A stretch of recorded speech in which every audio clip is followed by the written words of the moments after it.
freaking first cut. Golly. Welcome to the First Cut Podcast. I'm Rick Gehman, and this is your DFS preview for this week's Arnold Palmer Invitational. Joining me to break it all down, Greg DuCharme is here. What's up, Greg? What's going on, Rick? Psyched to be here. I can't wait for what magic Sia has for us tonight. I'm definitely going to be listening closely and hoping and trying my best to contribute to maybe get something that works out. I think all in all, last week was a pretty good week for us. So it played out nicely, hoping to have a great Florida swing. The official fan vote for the one and done is live in the description of this video and podcast. So you can go on to that. You can click, you can make your one and done selection, and the consensus will be the fan pick. We've spotted you with $1 million. You got another $100,000 last week. And Sia Nejad also joining me here. You tried to give him Sepp Straka. You tried to give him a mill and Sepp Straka out of the gate. I think you got mostly vetoed, or we abstained from that conversation, and they would have really liked that. I tried to lay out the blueprint, ironically, and this is really selfless of me. I didn't take Straka because if the audience and the listeners weren't going to have him, I didn't want anybody to have him. So even though I wanted for that to be my pick, I ended up with going with Louis Oosthuizen. But nonetheless, I am excited that they are a part of this. I'm not excited for them to catch me though, because they are very close in my rearview mirror. Yes, Kyle Porter providing you a lot of cover right now. But as soon as they pass KP, which quite frankly could happen this week, it's you who they're going to have their sights set on. So KP is your protector at the moment. Well, I plan on picking the winner this week, so I should be free and clear of any criticism, derision, or anything of the sort by next week at this time. Derision. I'm going to Google that. Greg, that's a very good word. Greg is... Yeah. Can we get an origin, please? I have the definition, and I can't even pronounce the words in the definition. It says contemptuous, ridicule, or mockery. Wow. Derision. Okay. See ya. Word of the day. Well-read, a studied individual. If anybody needs me to be their SAT or ACT tutor, you let me know. You know how to contact me. Fortunately, that's well in my rearview mirror. Jacob did pick up on something that Sia said. Sia said, I just plan on picking the winner this week. And Jacob said, I can't believe the whole time I haven't been planning to pick the winner.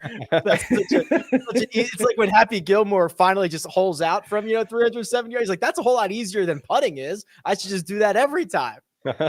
Yeah, that's my new strategy. That's my new strategy from here on out for sure. It's a strategy that probably tends to work. Okay, let's talk about this week, and I'm going to share my screen here. This is my website, RickRunGood.com. Greg, let's talk about the golf course, Bay Hill. It is a course that we know. It is a course that we love. It has been the host here since 1 billion years ago. So lots of great data, and it's the second leg, of course, of the Florida swing. What should we be expecting from the challenge that Bay Hill will pose to the greatest golfers on the earth? It's a tough golf course. It's a big golf course. It has created a lot of great winners. I mean, some of the guys that come to my mind would be Tiger Woods, of course, Rory McIlroy, Bryson DeChambeau, Jason Day back in 2016, I believe it was. So we've had many of the world's best prevail here. And the reason you can see right there in your model, Rick, two things that are really important, most important on this list are distance and approach the green. Yeah. So there's a huge advantage from distance. And there's also, which is where it's a little different than what we had last week, where there's water everywhere. Here, there's water on a lot of the holes, not everywhere. And often it's around the greens more so than off the tee. There are exceptions, of course. So I think it allows the longer hitters to have a little bit more, to use that speed to their advantage a little bit more than we had last week. But then from there, great long iron players have done very well. So I think different than last week in that distance is a little more important than accuracy, but still a really tough test. And one other thing I almost forgot to add. I've heard that these are murmurings from a connection down there, and they didn't overseed with Rye this year. So I think you're going to see a golf course that plays a little bit different. I have heard the rough is penal, which again, as we've learned, that puts an even bigger advantage to the longer hitters. And I think the golf course is going to play really fast, which should be really fun to watch. Well, I can confirm those murmurs, Greg, those little rumors, because I read the GCSAA report, and that was also in there that they did not overseed with Rod. So there you go, confirmed. We mentioned Bryson DeChambeau, not going to be here. The defending champion has withdrawn, says he is going to try to make sure he is 100% in health, the hip and the wrist before he gets back out there. That would have been a guy that, if everything was going right, obviously would have fit the model, distance and being able to kind of use club head speed through some of that thick rough. But no Bryson, we've got to go in other directions. Yeah, and it sounds like he's making the prudent move. I mean, anytime you have wrist and hip injuries, I feel like you should err on the side of resting. With that said, whether Bryson's in this tournament or not, the sort of the Bryson model is kind of there, just like you suggested, Rick. And I think just from a DFS standpoint, that's where a lot of people are going to go. They're going to go to bombers. They're going to focus on club head speed, things of that nature, getting it out of this thick rough. I think an interesting pivot here is to kind of go the other direction. We know that ball strikers have been successful here in terms of like maybe the distance is a little shorter. The Lee Westwoods of the world. There's plenty of examples of that. Francesco Molinari. I think it's interesting to pivot that direction this tournament. Not entirely, not with all your lineups, but that's definitely going to be something I'm looking at, given who has won this tournament in recent history and how that is going to affect the people that are making lineups. I believe we've got 5 of the top 10 players in the world here, Greg. Are you surprised it's not more? Are you surprised Colin Morikawa's not here? That was the first name that I was like, oh, Colin's not playing this week. Xander's not teeing it up. And I believe they're both scheduled to play Valspar, which would be the week after the Players' Championship.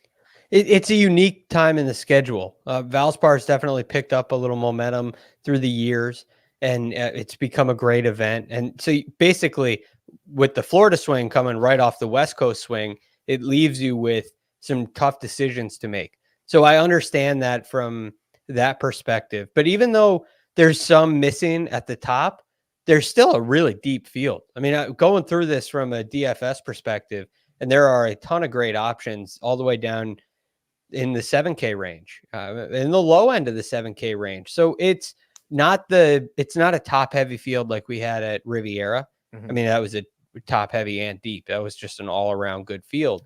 But this is a deep field, even though there may be some of the stars missing. So all in all, I'm not surprised. It's an important event, no question. It's a big event, no question.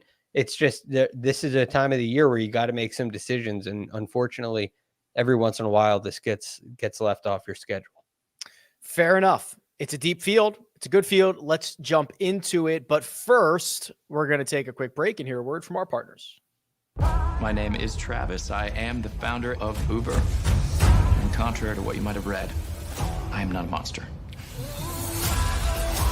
He is bold and uncompromising. Is this legal? Grow or die. You need to start listening to the people that help build this company. The city has been taken!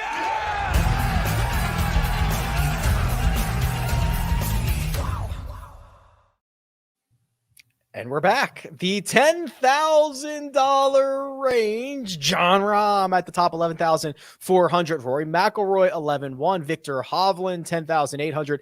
And then Scotty Scheffler sits there at 10,600. The respect for Scotty. Hideki Matsuyama rounds it out at 10,300. Sia Nejad, lots of good players. You can't play them all. Where are we going?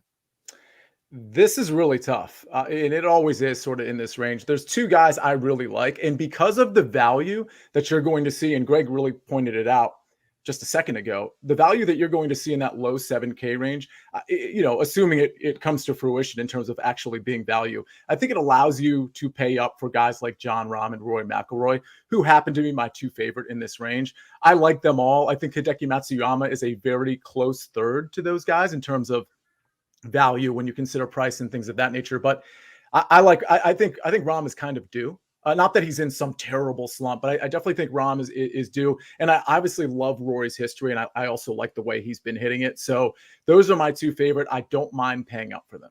We're going to talk a lot about Rory McIlroy. Greg, when I look at Jon Rahm, it is a gift and a curse to be the number one player in the world, because then we can start to nitpick you for T21s and T10s and things like that. But is there any level of concern for what I'm showing on the screen right now? 4 consecutive events in which he's lost strokes around the green for a guy who's a very, very good hands player around the greens, and he's lost 2.5 strokes basically in each of his last 2 weeks on the putting surfaces. You can see the frustration has been mounting. It's small, but are there any concerns about seeing that? And now he goes to Bay Hill for the first time in his career. It's quite interesting. It's not a spread you would expect to see. And I'm noticing with Rahm last year, it started last year, it's creeping into this year. And it's really ever since the switch to the Callaway ball. Not that that's the sole problem. It just is an interesting mark where all of a sudden those around the green numbers and putting numbers started to suffer. Yet on the other side, his ball striking has actually gotten better, believe it or not. His iron play especially has improved over the years. Last year was his best strokes gained approach year on tour so far, and this year it looks even better so far. Yet he has struggled around the greens a little bit. And I can't necessarily pinpoint on why that is or what that issue is causing, but it's leading to a lot of the frustration. Is it a long-term concern? I don't think so. I mean, it's so hard to nitpick this guy and say that it's a problem, but it's something he's going to have to solve, which I guess means that it's a problem. Am I worried about it? Do I think he can't solve it? No, I think he can solve it. And then you get into the Florida swing and the greens get a little flatter. It gets a little more benign. And I'm really interested to see how that pans out. So that leads me to the Rory McIlroy conversation. Okay. And I think, we'll get to that in a second. I will just say this stretch of 4 consecutive events losing strokes around the green, that's the first time Jon Rahm has ever done that in his career. Take what you will with that. Greg, the Rory McIlroy stuff, to steal a phrase from Mark, he could roll out of bed and finish top 10 at Bay Hill, because that's basically what he's done every single year. Yeah, but it's not just Bay Hill. I mean, he's been doing this for a while, since the Northern Trust. I mean, everything seemed, I mean, the Hero World Challenge didn't go great. Make of that what you will, but everything has been great. And here at Bay Hill, this is one of his better spots on the PGA Tour, which is no surprise given the model we looked at earlier. So when I look at Rory, the thing which is kind of the opposite of what we saw with Jon Rahm, I've seen a much improved short game, a much improved putting. It's 6 out of the last 7 events he's gained strokes on the greens. Yeah. Right. And it's 5 in a row. And that doesn't even include all those top 10 finishes that he accumulated on the DP World Tour.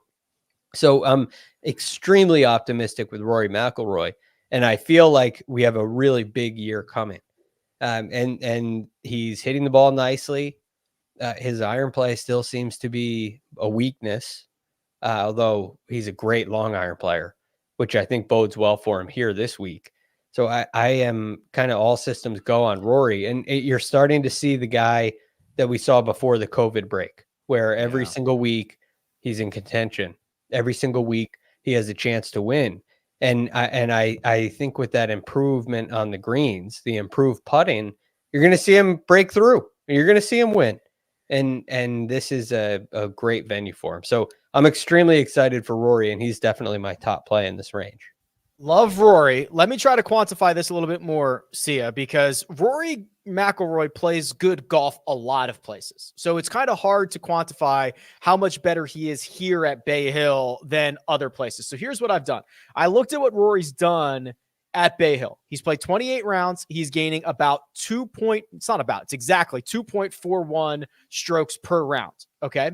There are 9 instances since 2008 of a golfer who has played at least 28 rounds and gained at least 2.4 strokes per round. I'll open this up to both of you if you'd like to take any guesses at who those other instances and courses might be, but I'll tell you what they are.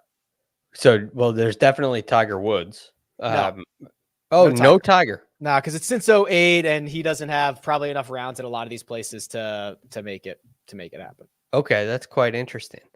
Oh, I'm sorry. So, it might just be golfers. No, it's not just golfers in this field. It's everybody. Yeah, no Okay. Tiger. Let's see. Who crushes places? Well, I would say Webb Simpson's one of them. That is close. No, not Webb. I'll tell you, Rory's on the list 3 times. Berger at in Memphis. No. Let me get you started. Okay. John Rahm at Torrey Pines. Okay. That makes sense. 2.97, 28 rounds. I'll give you another Rory one. Rory McIlroy, Quail Hollow, 42 rounds, 2.76. There's 2 at Pebble Beach. 2 at Pebble Beach. Mm-hmm. And it's since 2008. Yep. One of them almost won this year. Well, I feel like I'm completely blanking. Yeah, we're I'm struggling almost right now. embarrassed. Is one of them Brant Snedeker anywhere? No. Boy, this is tough. This is not going the way I thought it No. would. Jordan Spieth, Dustin Johnson at Pebble Beach. I knew he popped into my head. I didn't say it. Spieth at Augusta, Spieth at Colonial, Rory at Bay Hill, Rory at Sheshen, which is the WGC HSBC, and the final one, Charlie Hoffman, 2.4 at TPC San Antonio. So that's the short list, Sia. Long story short, this is like the elite of elite course history. It's not just regular Rory course history. Yeah, no, it's really impressive, and it's interesting. The form isn't great, although to everybody's point about the DP World Tour, like obviously it's rounding into form. But I agree with you, especially with his experience here versus like a John Rahm. I probably do like Rory a little bit better. I do have to say though, everybody in this range is great. I particularly like Hideki and Victor Hovland as well. So it's kind of 6 of one, half dozen of the other. But I will agree that Rory McIlroy stands out among this group. Let's talk Hideki real quick because last 24 rounds, he's been one of the better players on the PGA Tour. If you look at what he's done here, Greg, you're going to see a couple of really, really bad putting performances, and I want to get your take on this. So I've got Hideki Matsuyama's career loaded in here. His 4th worst putting event ever, API in 2019. His 7th worst ever, API in 2020, and then like his 14th worst ever, API 2015. Now, I think the interesting thing is he's got a T21, a T56, and a T33, Greg, which would normally, if you lose 6 or 8 strokes putting in a week, that is a short week. You don't get to play the weekend. I see this almost as like, that's the upside. That's the upside that Hideki can tap into if he's finishing 21st, losing 5 strokes putting. It is upside, and it is very, very attractive. And I think Hideki has been showing signs of better putting. And he gained strokes here last time he played here on the greens. And at the same time, he's gained in 3 out of his last 4 on the greens. That includes, of course, the Sony Open where he won. So I think there is a pile of upside with Hideki Matsuyama. And we get into a faster golf course than we may have seen in the past. And this could really bode well for him, especially if it gets really tough out there and the winning score isn't crazy low. I think his ball striking ability could really provide some nice cover for a weaker, although improving putter. So I'm all in. And the other thing about Hideki that you love is around the green, he's great. Yeah. So typically those two get lumped together. We think great drivers and great iron players, that gets lumped together into great ball strikers. But what he does around the greens is quite good. We saw it at the Masters last year. So you combine all of that, and it's hard to, he's in a tough situation price-wise because you got to pivot off of Rory McIlroy. You got to pivot off of John Rahm.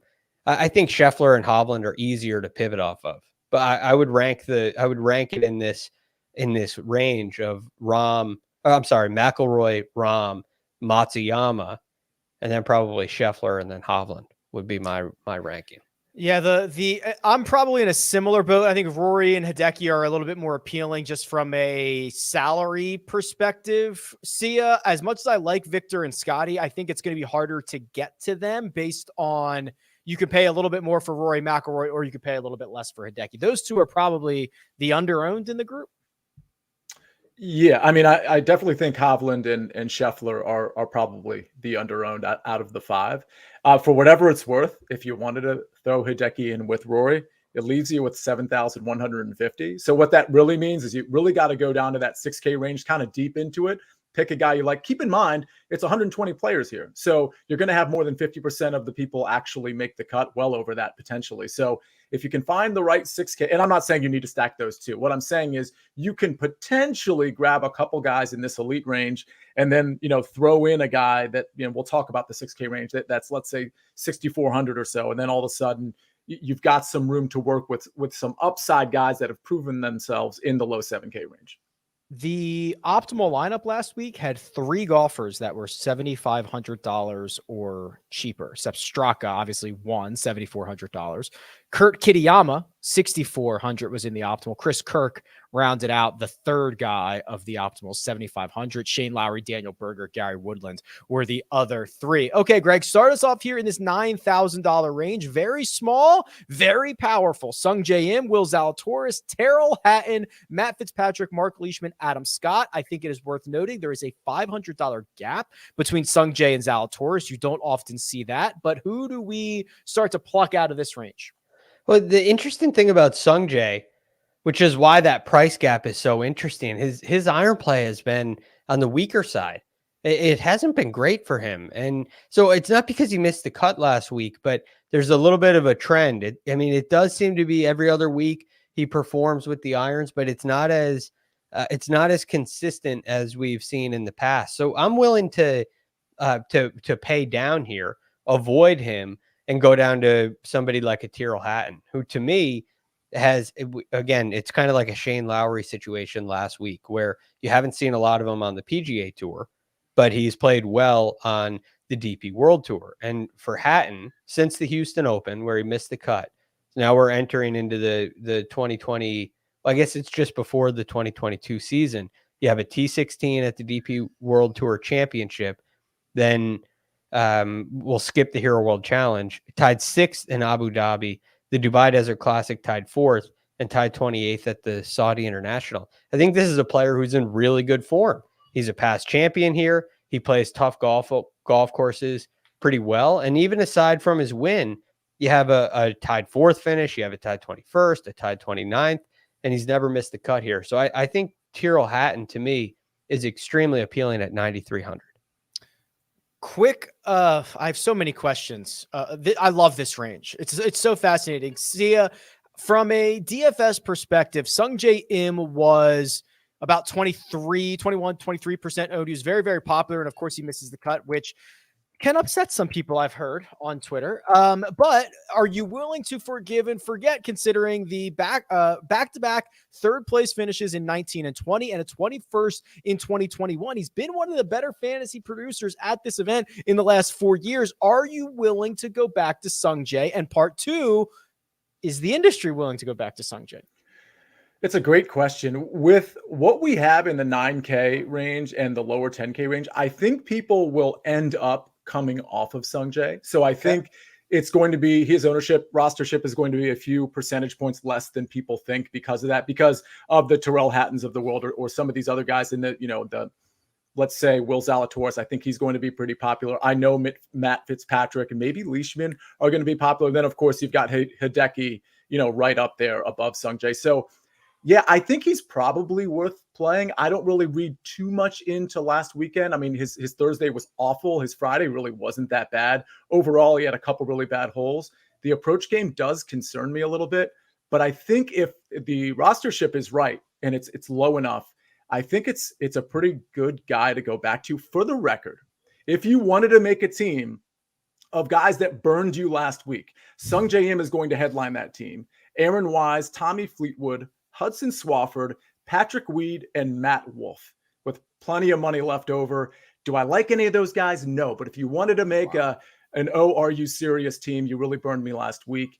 You can throw those 6 guys in a lineup, or you can switch one out for Sam Burns, who didn't play last week, but has missed 3 cuts in a row and missed the cut here last year. So he qualifies for the Burns in more way than one.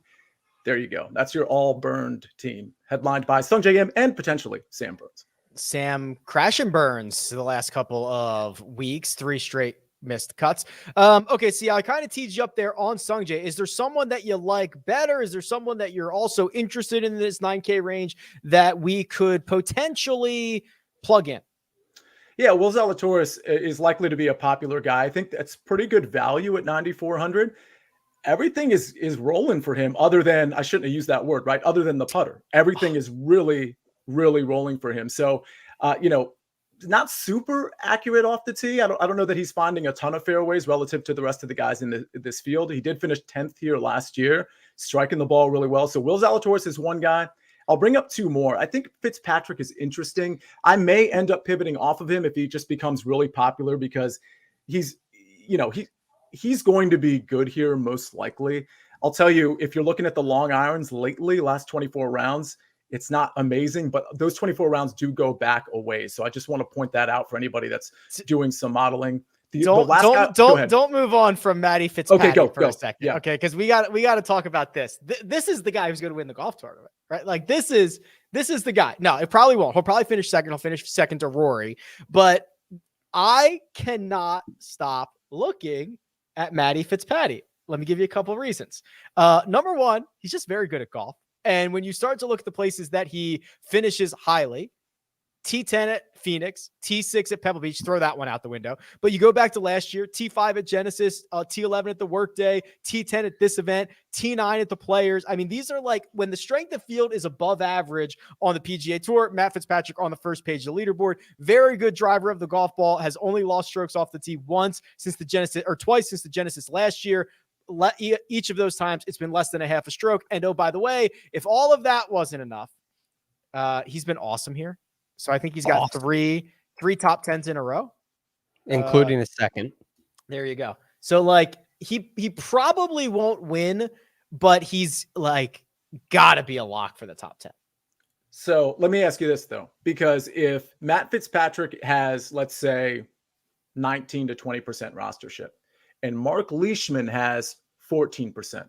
Don't you take Mark Leishman? Because his history is also excellent. And oh, by the way, look at his last 5, 6, 7 tournaments. The metrics speak to me. I mean, it's not that dissimilar than what you just saw with Matt Fitzpatrick. Leishman's ball striking has been quite good. Everything's been good. Quite good.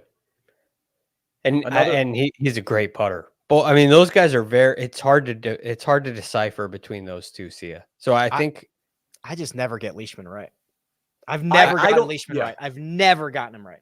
I don't disagree with that sentiment. I typically don't get him right either, but it's just when we're talking so highly about Fitzpatrick and then $100 cheaper and probably like 5 or 6% ownership wise less, it just seems to me that that's a pretty decent pivot, because I don't know that I would have been able to tell the difference between those two guys if you just put the metrics up without the name. The other thing, Sia, I think without the overseed, I just feel like I have nothing to back this up. I just feel like Leishman loves a fast track. The ball's moving around on the ground. It's flying around out there. We get a little bit, feels like a little more Australian this week. You think he cuts his greens at home real tight? Oh, I mean, there's no grass on them. Those things are burning.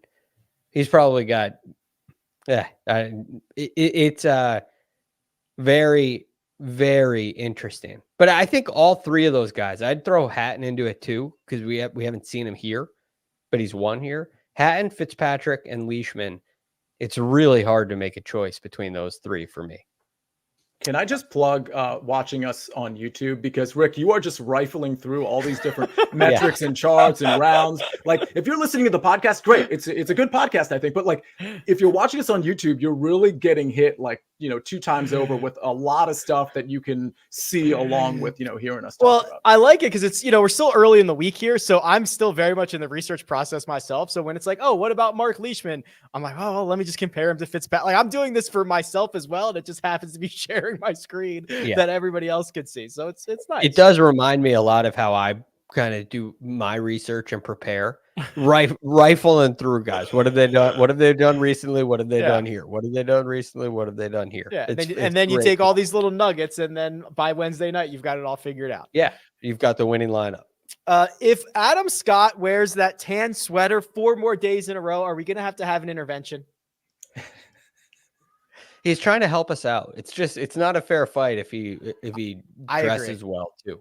I appreciate it. I agree. But my goodness, you would think that the guy owns one sweater. I saw a great tweet, and it was just a couple weeks ago, so I forget who did it, but they had photoshopped a gray beard. I saw it. It was so great. Wearing that sweater. It was like day 7,654 of the tan sweater. I think you need to address him by his proper name, Rick, which of course is Scotty Too Hottie. No, what's his name? Sexy Scott. There we go. Thank you. I knew show a little bit of respect if you would. I was circling it. Thank you. Yes. All right, we're gonna drop down to the $8,000 range. Then we're gonna find some value below that. But first, we're gonna take a quick break and hear a word from our partners. And we're back. $8,000 range. Billy Horschel, Sam Burns, Max Homa, Taylor Gooch, Russell Henley, Jason Kokrak, Paul Casey, Keith Mitchell, Sergio Garcia, and Cameron Tringale. Seal, we'll start here with you. Pretty small tier as well. We've got a couple of guys who played last week. We've got a couple of guys with some decent course history. What are we taking out of the 8,000s? There's a few guys I like. Taylor Gooch is one of them. I mean, this is a guy who lost 9 strokes total at the Genesis. And it's pretty alarming, but I'm just going to chalk that up to a bad day. I mean, I think if he didn't play that tournament, he's likely, a few hundred higher, maybe 400 or 500 higher, because he really has been that hot. If you look at him, and we're looking at it now, of course, on YouTube, but if you look at him prior to losing all those strokes at the Genesis, I mean, he's been an absolute monster outside of some putting issues here and there. So I do like Taylor Gooch. I think Jason Kokrak is interesting. I don't know how much attention he's going to get. Yeah, great history here. Yeah, great history here. Decent recent history. The metrics don't really speak to me too much. It's not really jumping out to me, but sometimes that's a good thing, right? Because that means it's not jumping out to other people as well. So he's not necessarily going to be super popular. And as you bring that up, let me just mention one other guy. Keith Mitchell is another guy I think has some value. Okay, so good segue, because what I was pulling up is the history at Bay Hill since 2014, because that's where Jason Kokrak really shines. He's gaining a stroke and a half per round over 30 rounds. There is literally no one in the field that has gained that many strokes per round in that many rounds. If you lower the minimum to like 24 rounds, Rory's ahead of him, Stenson's ahead of him, Leishman is ahead of him, but a very, very short list when you start looking at the last 8 years of Bay Hill history. Keith Mitchell is also on that list, but he only has 12 rounds. He's actually 1.7. So, Greg, there's some options here. I actually like the way Kokrak sets up for this. I like the way Keith Mitchell sets up for this. The guy, like, there's an argument to be made that some of the guys that were pretty popular last week should continue to be popular this week. Yes. So Keith Mitchell, I definitely have circled. And when I saw that he was in the field this week before pricing came out, so I'm definitely going back to the well on Keith Mitchell, because he again, I mean, I think I said the same thing last week. He has made a change in with his iron play. And it's really starting to pay off, and it's starting to lead to some real consistency. He's not performing like a popper, like the popper that he used to be these days. And right. So you combine that where he's gone to a more conservative approach to the green strategy. That works great in Florida. That will work great at Bay Hill. And he has been across the board a great player, really, since the RSM Classic. So I love what I've seen out of Keith Mitchell. I can't speak highly enough about him. And I think Kokrak and Casey, those three guys create another interesting little area right there between 81 and 8,400 where Kokrak is, because I agree with you guys. The other guy who we haven't mentioned, who I'm very high on this week, is Max Homa. Add him into the fray here. This is just such a strong range. But Max Homa has played some nice golf recently. He has a tied 10th and a tied 24th here. And he's coming off of 2 really strong weeks, both in Phoenix and at the Genesis. And before a miscut at the Farmers, he played nice at the Century Tournament of Champions as well. Maybe not so much, but he played pretty well. So I'm really high on Max Homa. I love what he's doing with his ball striking, and I think he could be a great play. So all in all, the way I'm kind of foreseeing this lineup getting put together, I think this is a Keith Mitchell situation, but Jason Kokrak's going to be hard to pass up. So I'm wondering kind of where ownership goes. But I would say those are my 3 guys in this range: Homa, Kokrak, and Mitchell. Yeah, how do these builds go, Sia? Because if you get a guy in the 10K range, a lot of people like to get someone in the 9s, but I guess you could drop down to the 8s as your second man in. I don't know. I haven't built a lineup yet. I'm not a psychopath, Sia Nejad, but I assume this is a bit of an unnatural build to go like Jon Rahm or Rory McIlroy, then to Kokrak or Mitchell as the second guy. It feels like a big jump. I agree. I think that's going to be a unique way to build for sure.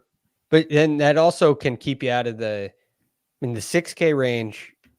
There's kind of slim pickings. I think the 8s, the 7, 8s, and 9s are loaded. So I don't hate that build at all. And in fact, I'm probably leaning that way because I'm so high on Rory and I'm really not too high on the 6K range. Yeah, and I do think that the way people are going to build is to take a guy from the 10K and above range and then a 9K range and then figure it out from there.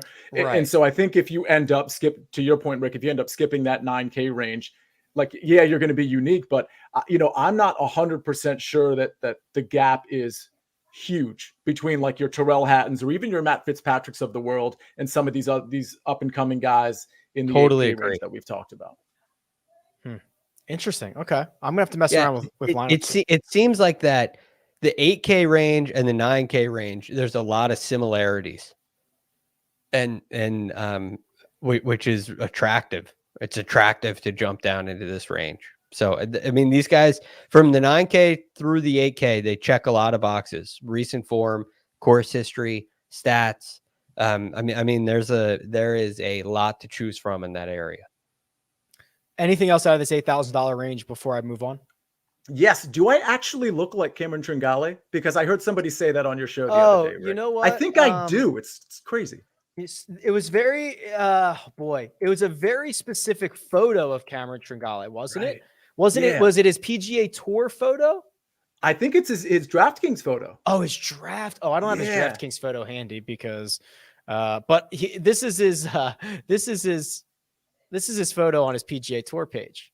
Yeah, so that's not the photo I'm referring to. Yeah, or that the listener was referring to. Yeah, I think is probably closer. It kind of looks like me. Yeah, I mean, I can. If you put a hat on and sunglasses like he wears, if he needs a double. I'm not even sure I'm looking for the ratification on that. I don't know if it's a compliment or not, but when somebody said it, I was like, no, I don't look like Cameron Tringale. And then I went to DraftKings and looked at his picture and I'm like, all right, yeah. I saw that. It was a very specific, I'll have to look at that photo in a little bit, but I like that. That's awesome. That's all I have to contribute on Tringale. Does anybody like him this week? Unfortunately, I think he kind of left out, but I love his game. Yeah, the hair's a lot more similar in that one. See, when he wears the hair up, that's the key. He can't have it flat. Right. The comb over, it looks a little. Maybe you could try the comb over, Sia, like his PGA Tour picture. But Tringale's would be playable. He'd be playable. I just think the guys above him make it a little tough. Yeah, I agree with you there. Jacob's trying to hi, go I'm Cameron. Jacob was trying to go split screen, and I think he whiffed on it. It was a disaster. That was way too much Cameron Tringale for me. All right, $7,000 range. This is a big range here. I'm not going to read them all, but it's Jason Day, Tommy Fleetwood, Gary Woodland, Matt McNeely at the top. It goes down to Sahith is back in the field, $7,000. Sebastian Munoz, Thomas Peters, Lee Westwood finished runner-up here last year. This was that stretch of golf where Westwood finished runner-up back-to-back weeks. Greg, what are you most excited about in this $7,000 range? I'm quite interested in right in the middle of this range in Chris Kirk. Yeah. Chris Kirk, he came and tied 8th last year. His last 3 starts here, tied 8th, tied 15th, 13th. He missed a cut, tied 12th. So the record here is great. We saw how he performed last week. And before that at the Waste Management Phoenix Open, it was great. Last week, I don't think he was tidy with the ball striking. And that's why you saw a difficult Sunday round for him. But before that, the ball striking really has been quite good. So I am very high on Chris Kirk. And I'm also kind of interested, although I'm not sure what to do about it, in Christian Bezuidenhout. Because I'm looking at him. He's coming off a tied 25th finish last week. He was tied 14th at the AT&T Pebble Beach Pro-Am. And in his 2 starts here, he has a 7th and a tied 18th. And I don't think he fits the model as well, but he may be a nice way to kind of blend that in, a guy who could perform and grind it out on a difficult golf course. Yeah, he's hitting the ball better, and you would not be shocked to see him just fire up like 5 strokes gained with the putter. Like if it came down to it, that would not be a surprise. The Chris Kirk stuff is interesting, and I'm fighting off a sneeze right now, so bear with me. The Chris Kirk stuff is interesting because if you look at DraftKings points gained, so it's the same as strokes gained. You take the average. If your golfer scores more than that, it's he gains on the field. In the last 4 years of guys who have played this event multiple times, Rory McIlroy is number 1, Sung J M is number 2, Chris Kirk is number 3. He's been awesome here. Keith Mitchell number 4, Luke List, Matt Wallace rounding out that group. So there's some good options here. See, it speaks to the depth of this field. Yeah, I think the 7K range is really interesting. I think a lot of people are going to live in this range, and it's just a matter of, whether you pick the right guy, obviously. I think Maverick McNeely is really interesting at 7,800. I don't know if we're at a point where Maverick McNeely is just getting overlooked, but if he is, more for me, I guess. Top 10 in strokes gained par 5 last 24 rounds. That proximity that people are looking at, 200 yards and above. He's excellent. He's inside the top 50 off the tee approach around the green. Now, I know top 50 doesn't sound amazing, but just keep his price in mind at 7,800 and all the other things he does well, namely that strokes gained par 5 and the proximity. So, 14th in putting last 24 rounds. So to me, he has the all-around game to succeed here. Other than that, I think Seamus Power is interesting. Speaking of somebody that's sort of out of people's consciousness, I think he's a good course fit here. Certainly rates out well. I agree on Chris Kirk. A couple other guys that I want to point out. EVR, Van Rooyen, his finishing positions this year, 25th, 20th, 12th, 4th, 39th. I think if I had just said, hey, who do you think this guy is? And I listed the finishing positions, I think you would have probably said a more elite name than EVR. So I think the metrics don't really jump out at me, but he figures out a way to get it done. And on a tough course, yes, it has hazards, but on a tough course, I think EVR can potentially figure out 2 more names. Sepp Straka at 7,300. I still think there's value there. And Tom Hoge at 7,300. That price is just too low. He's gained in ball striking 11 out of the last 12 tournaments. The putter can get hot. Yes, it can get cold. But I think 7,300 is great. And then finally, Martin Laird at 7,000. He just rates out so well across the board. Okay. Yeah. So Hoge is at least a few $100s, if not more, mispriced. They should just always attach him to Luke List. They should just live together. How about Greg, Cam Young, who is $7,500, 20th at the Farmers, tough course, tough field, 26th in Phoenix, deep field, runner-up at Genesis. Honda should have probably been a bad place for him, 16th there. This has got to be a better place to unleash the beast, at least by a little bit, at Bay Hill than at PGA National, should it not? And he's by the way, joining us on course record tonight. on CBS Sports Network. I at seem to 7 always o'clock. pick out these guys. Yeah. I promise I'm it's not playing planned. But so you want to make sure you check that out. The one concern with him, and he's been playing great golf. Awesome. Really, He's awesome. played really impressive golf, and he's becoming a rising star on the PGA Tour, and he's probably underpriced. The one concern with Cam Young is he's played 6 out of the last 7. He's played a lot of golf. And I know he's young and he can probably handle it, but that might be one. What's his price again? $7,500. That's right. Man, 7,500 is a great little range, because I think Luke List is really interesting too. He's played great here. So I mean, with Kirk, Young, who you can definitely play. I mean, that club head speed, that ball speed is phenomenal, and the confidence is phenomenal. So Cam Young is definitely an option. Between he, List, and Kirk, I probably go. It's hard to even rank. I mean, Kirk probably first, maybe Cam Young, then Luke List. It's close.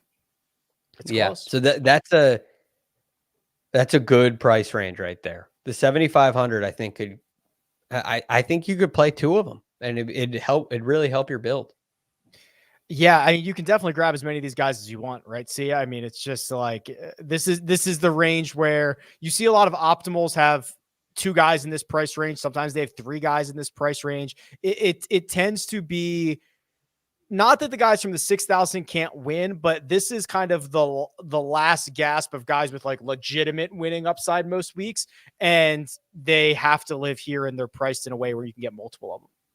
Yeah, and it's really interesting because I'm as we speak, I'm kind of toying around with lineups, and you can literally live in that 7K range for 4 out of your 6 players while grabbing a guy like Rory and Will Zalatoris at the top. I mean, if you take Rory and Will Zalatoris just as an example, it leaves you with about 7,400 left, and we know just from the guys we've talked about that there's guys in anywhere between 7,800 and really 7,000 that you can play somewhat confidently, including guys like Cameron Young and Chris Kirk. So I don't think it's super out of the question that the optimal lineup has a top tier guy, a 9K guy, skips the 8K range, and then has 4 great 7K guys. I think there's so many different ways to build this week and have confidence. Okay. I like that. $6,000 range starts with Aaron Wise, $6,900, Andrew Putnam, Brendan Todd, Carlos Ortiz, Ricky Fowler. The min price this week. Let's see. John Pock in the field. Paul Barjon in the field. Anirban Lahiri, min price. Henrik Norlander. Remember when Henrik Norlander was all the rage? Golf is weird, man. Mm-hmm. He was all the rage. Now he's min price. Missed 3 cuts in a row. I'm not. I mean, look, that is deep red down there. My red. Goodness. Yeah. But so I got 3 guys in the 6K range. Okay. That I'm mildly interested in. Again, I don't love this range. But I think starting at the bottom, Adam Long at 6,100. He's got 2 nice starts here. It seems like a good fit for him. There's a reason why he's priced this low. He hasn't played great of late, but he would be on my list. I think Hudson Swafford, to see his point of the disappointment, the burn me last week category, he could be a good option. We know last week didn't go very well for him, at least Thursday's round. I'm willing to chalk that up to a bad day because the ball striking has been great aside from last week. And then the last guy for me was a guy who did very well for me last week, and I'm willing to go back to the well, and it's Sam Ryder, who had a tied 9th last week, tied 26th the week before that, tied 23rd at the Waste Management Phoenix Open. I'm somewhat interested in him as well, although his best finish here is a tied 33rd in 2 starts. Those would be the 3 guys I'm most interested in down here.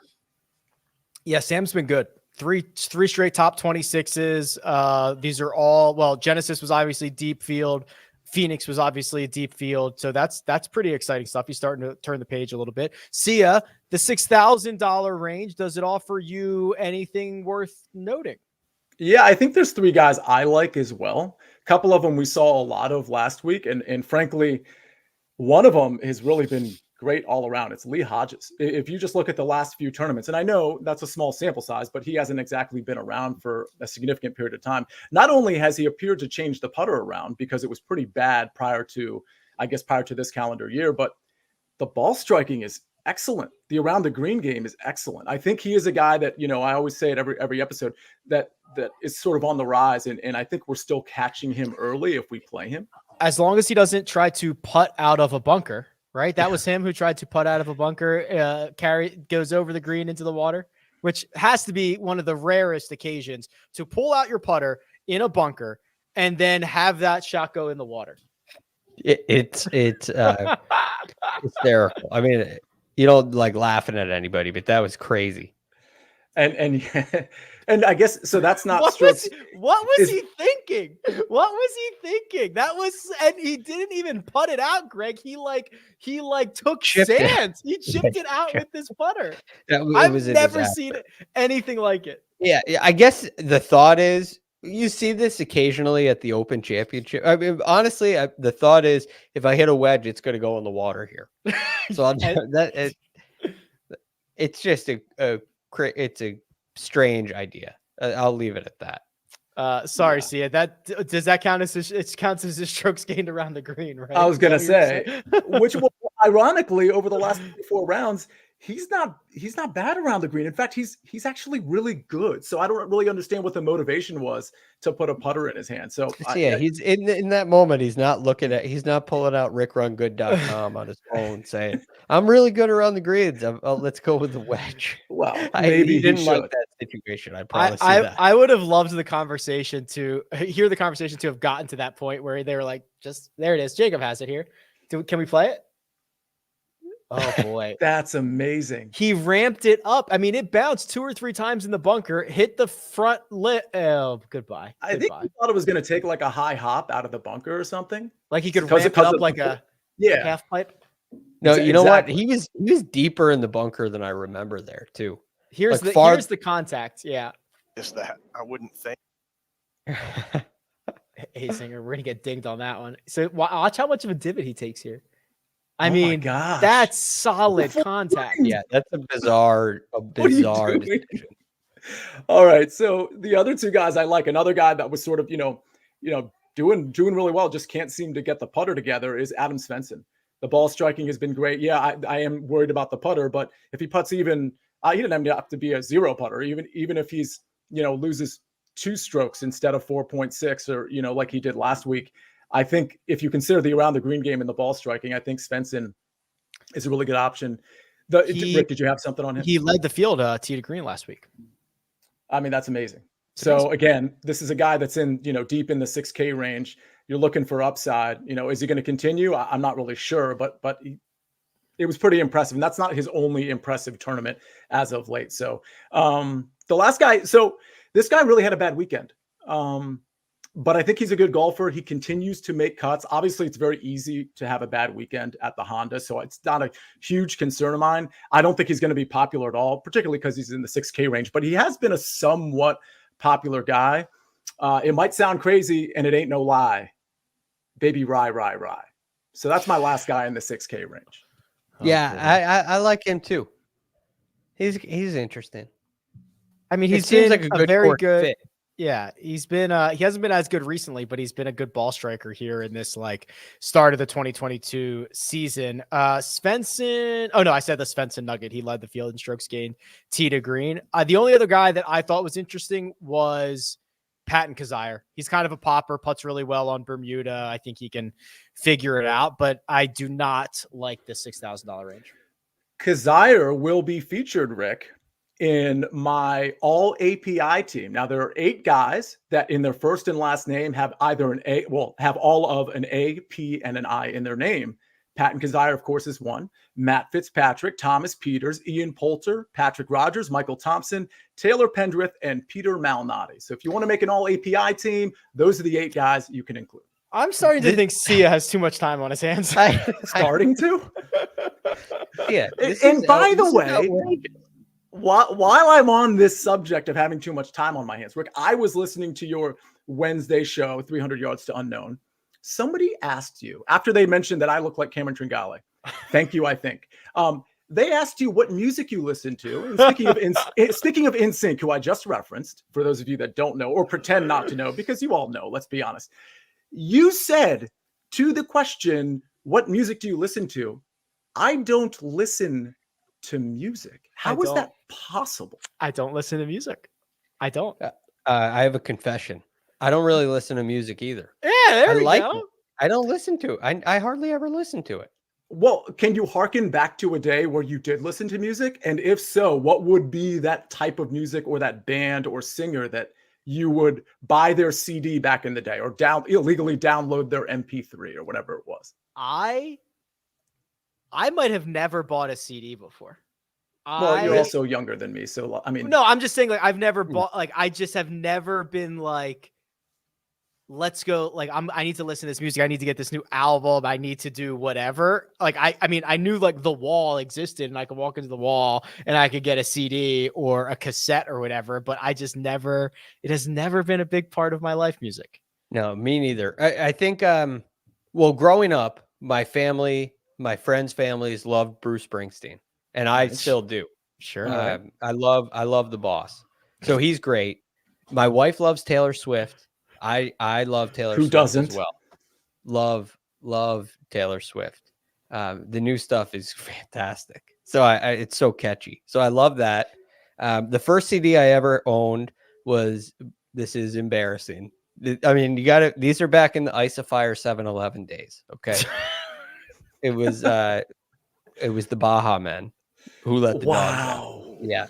That was the first CD I ever personally owned. And I love Fleetwood Mac. One of my favorites. I like Van Morrison a lot. But again, it's not, these aren't common, they're not common listens for me. What do you listen to in the car, Greg? I listen to Sirius XM PGA Tour Radio. You're a company man. I'm not trying to plug it. I mean, part of it is doing my job. I got to listen, right? You got to be up to date. So I'm working in the car. I like some podcasts. Yeah, that's your thing, that's Rick. where I'm at. Right? Yeah, but you go ahead. Sam. No, Greg. So I agree with you. All I listen to in the car is podcasts and Sirius and things of that nature as well. But I'm just saying, like, when music comes on, like, what would you like, Rick? If something came on, would you ever turn the music up? If not, if somebody forced you to buy this band's or this singer's album and you had to listen to it the rest of your life, what would that band or singer be? How about that? Boy, that's really tough. I don't know. No, that's tough. That's a good one. This is a common thing where my wife would be like, "Oh my God, did you just like hear that line or that lyric?" And I'll be like, "Oh, I'm sorry, like, I wasn't paying attention." Like, there's music on, but I was thinking about other things. I wasn't listening to the music. She's very much, her mood will change with music, and like, you know, it's background fodder to me. Wow. So the only reason I bring this up is Rick's. You tweeted out the other day this great 39 mastery before the Masters. Yes. Right. Correct. Self-betterment. Yes. I'm really into all that stuff too. And I heard a great podcast with, and I also bring this up because Devin in the chat says, I think people who don't listen to music are missing out on a lot of mood swing opportunities. And I think there is a realm of podcasts that can really swing your mood, but change your life in a way too. So I heard this one with a guy named Bob Proctor, who was a guest, and he was absolutely fantastic. And he's 85 years old. He reminds me of Lou Holtz. He's from Canada. His stories were fantastic. His wisdom was fantastic. And it literally changed my life. This was a week ago. I'm a different person this Monday than I was last Sunday. Wow.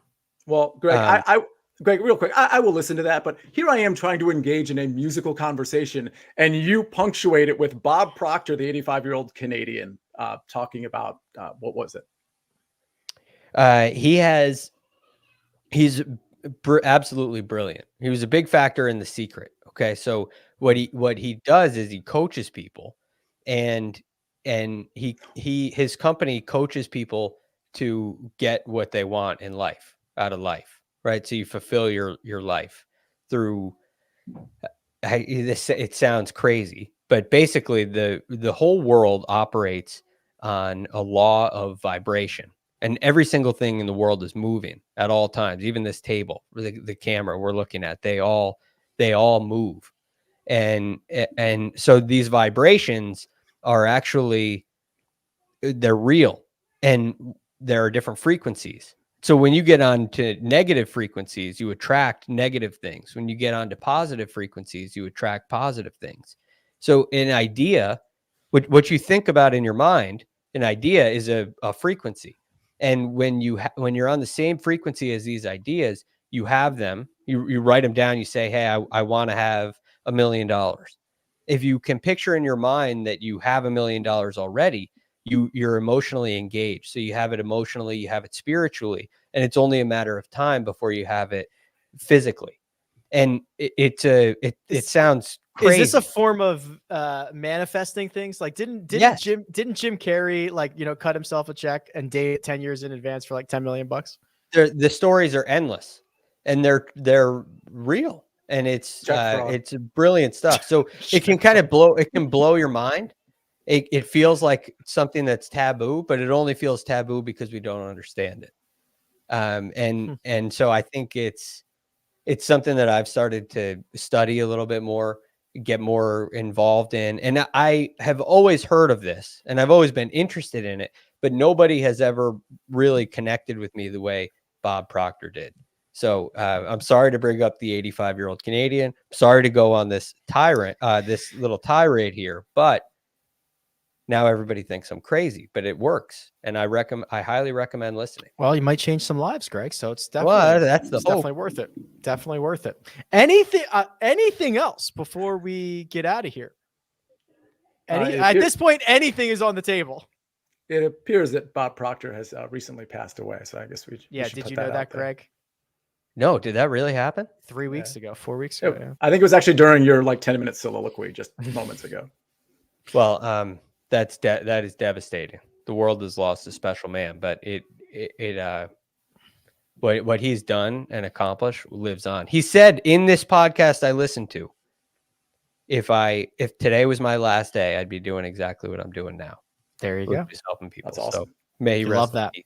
Love that. All right, we will be back on Tuesday for our mega preview pod, but we've recorded in the morning now, and actually it's live. It's not even recording. So you have to get your pick in for the one and done before the show so that we can announce it on the show. So there's a link in the description right now. Make sure you go make your pick. Tuesday morning is the deadline. And then round by round recaps after that. Yeah, right? Deadline. Too soon. Just finished off a conversation. We have a new commissioner in the league, and he's really strict on this kind of stuff. The window closes Tuesday morning. Thank you. Sia Nejad is available on Twitter at Sia Nejad. Greg DuCharme is available at The Real GFD, and you can find me at RickRunGood. It is producer Jacob who does all the hard work behind the scenes. This has been The First Cut, and we'll catch you next time.